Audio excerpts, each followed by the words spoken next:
Doves fly at the Fed as officials signal they are done raising rates, instead raising the number of rate cuts they see next year. Officials left the overnight rate unchanged at 5.25% to 5.5%, but they essentially confirmed that's it.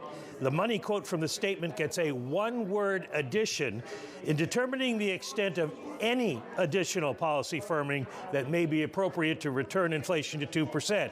The dot plot, meanwhile, sees 75 basis points of cuts next year, one more move than they saw in September.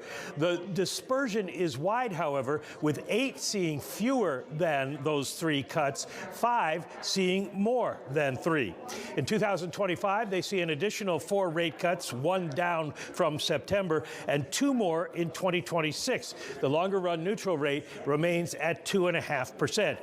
Their move comes as they significantly lower their median headline inflation forecast this year to 2.8%. As the statement notes, inflation has eased over the past year, but remains elevated.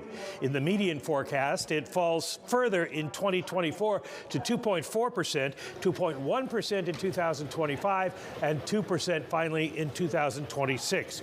Core PCE inflation, 3.2% this year, down from September's forecast of 3.7%. It keeps falling, hitting 2% also in 2026.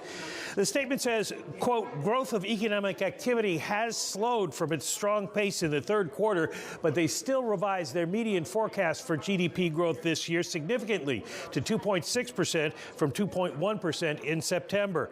It falls to just 1.4% next year. Potential growth in the longer run is seen at 1.8%.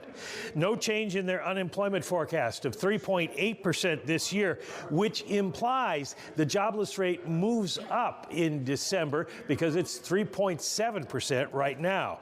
The next 3 years, the median unemployment rate will come in at 4.1%. The decision, guys, again, unanimous.